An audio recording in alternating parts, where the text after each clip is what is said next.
In arid landscapes, there isn't a lot of rain, obviously, that's what makes it arid.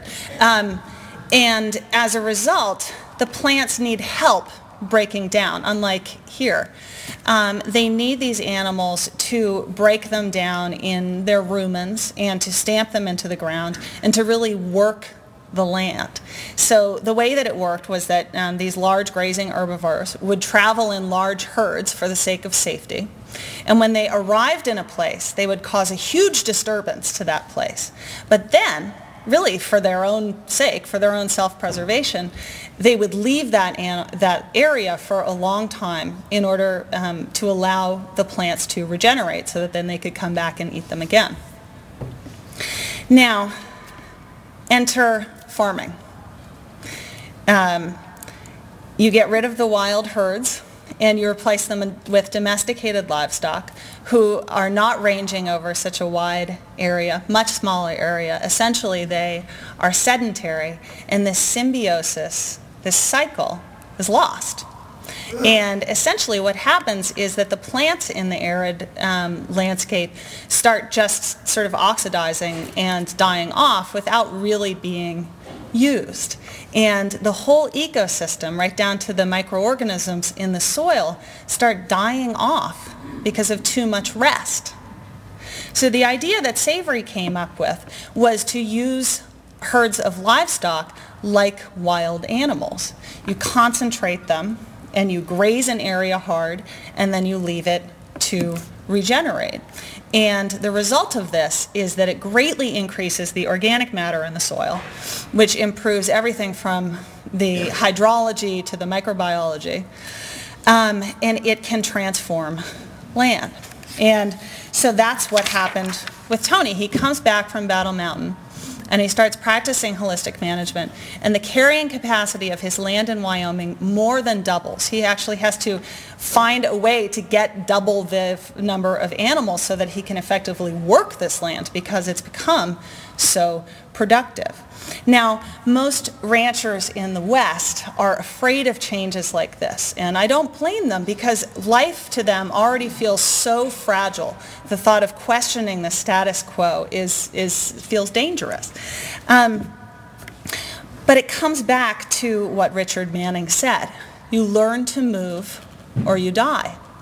And so Tony, after seeing this initial evidence, he starts questioning everything in the rancher playbook. And he just kept questioning and questioning and trying to get his ranch back to as close to a natural system as he could. For instance, a lot of ranchers in the West, as soon as a beaver starts building a dam on a creek on their property, they plug it with dynamite and blow the whole thing up because they have it in their minds that somehow these beavers are stealing their water. So Tony comes back and he's practicing holistic management, and just sort of, as a habit, he blows up the beaver dam as soon as he sees it being built. And as soon as he hits the charge, he realizes that he's made a mistake. And so from then on, and he lets the beavers rebuild that, or what beavers remained, he let them rebuild that dam, and all over his property, he said, "Go beavers, go." And he watched as they and the cattle repaired the riparian areas on his land. There's one area that's right behind the house where it had been, the riparian area had been 30 feet wide, and after a few years it became a half a mile wide. There was suddenly grass growing in places where he'd never seen it grow before. And this is very significant in a place that in a good year gets 13 inches of rain. In a bad year, gets 6. And this was especially important in a 6-year drought that they had in the beginning, I think beginning in 1999. These changes were really significant. The next maybe the boldest decision of all that he made was about these goats that I mentioned before. His wife Andrea, seeing all these changes that are happening on the ranch, and she suggests that they get some goats and start making goat cheese. Well, I don't know if you know this, but among Western ranchers, goats are the lowliest livestock there is. And the mere mention of goat cheese is sort of instantly emasculating. So Tony, of course, he immediately balks at the idea of getting these goats. But then, in the interest of returning the land to a natural system, he starts looking at his land and he realizes that there's a significant portion of the land that's going unused because it's too steep or too rocky for cattle to access it. So bad cow country, but great goat country.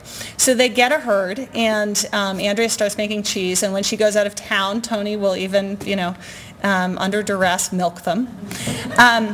And he tells this great story about evidence that this was the right choice. One day his neighbor shows up in his pickup with a goat in the back of the truck. And this guy had found the goat among his cattle out grazing on the range. Nobody else has goats, so he figures it's Tony's. He brings it over. Tony and Andrea, their jaws drop because this goat had disappeared 14 months before. They were sure that this goat had long since been eaten by a wolf or a lion, but here it was. It had been surviving out in the wild for 14 months, came back without a scratch. So evidence that this is a good choice about getting goats, that it really was a natural complement. But more importantly, it was evidence that he was making good decisions by looking to the natural system, looking to the landscape for answers rather than the rancher playbook. Now, the great frustration for people who practice holistic management in the West, in these arid grasslands, is that they can affect change on only as much land as they own, and particularly in places like scenic Wyoming, land is really expensive. So, they're kind of plagued by this knowledge that the bigger a scale you can have and the larger a herd of animals you can have, the more you can make it like an actual ecosystem, a large-scale ecosystem, and the more results the better results you can have. So Tony and a couple of like-minded ranchers have come up with this idea to do this on a larger scale, and their idea is called the Brown Revolution. And the idea behind the Brown Revolution is basically carbon sequestration.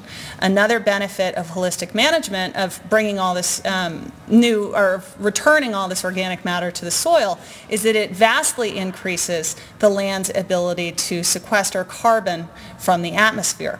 And Tony and his cohorts estimate that if you took all of the arid grasslands in the United States and put them into holistic management, there would be the potential to sequester an additional 200 million tons of CO2 from the atmosphere every year.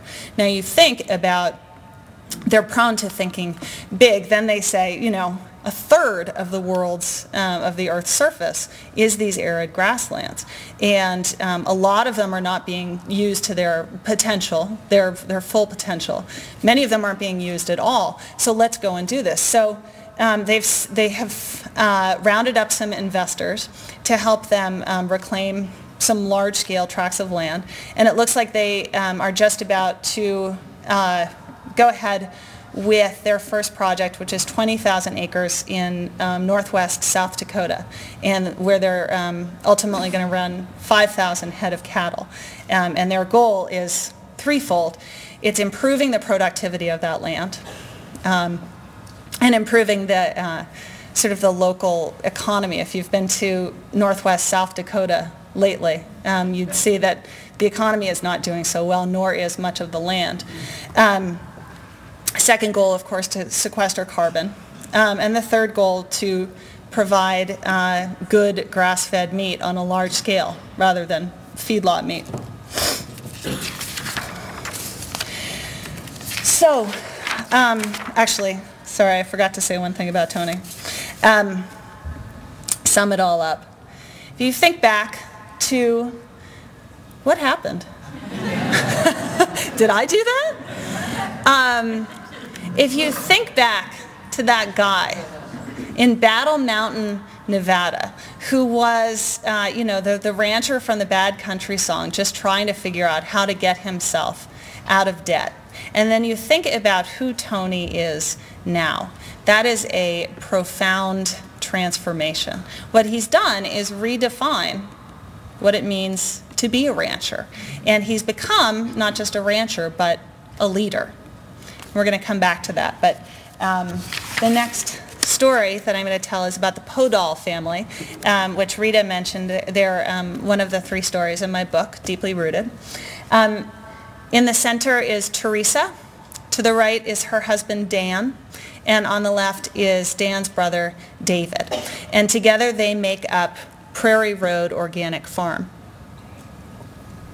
They are in Fullerton, North Dakota, which you might recognize as the place where those 2 photographs by Ferd Pazendak were taken in the beginning of the 20th century, of breaking the sod and the barn racing party.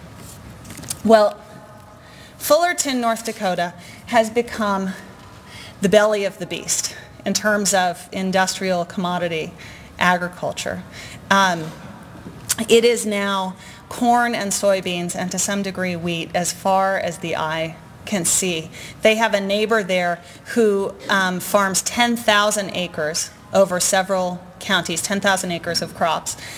He has so much land under his control that one year he just simply forgot to plant a quarter section. 160 acres, just plumb forgot about it.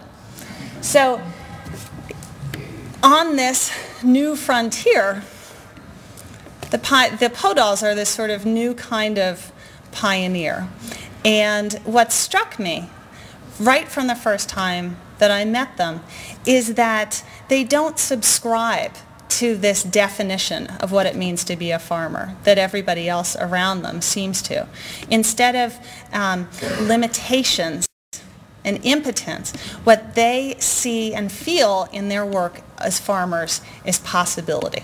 It's as if they have this blank slate in front of them, and it's up to them to write their own history, to write this new definition of what their lives as farmers will be. Kind of at the core of what makes them different is that 30 years ago, when it was just David on the farm, on the left, he decided that the first priority of the farm would be to feed the people on it. Revolutionary idea in the midst of corn and soybeans. And as a result of that, they have, over the years devoted several acres of their farm to feeding themselves. So they have all manner of livestock, orchards, and several enormous gardens that make me sweat to even look at them. They're the size of a small CSA, and they're just to feed themselves. And they somehow stay remarkably slim. I guess it's all the work. And what's made them really remarkable is that over the years, they've taken the values and the lessons and the attitudes that they've learned in the garden, and they've applied them to the rest of their 480 acres, which is primarily given to growing grains.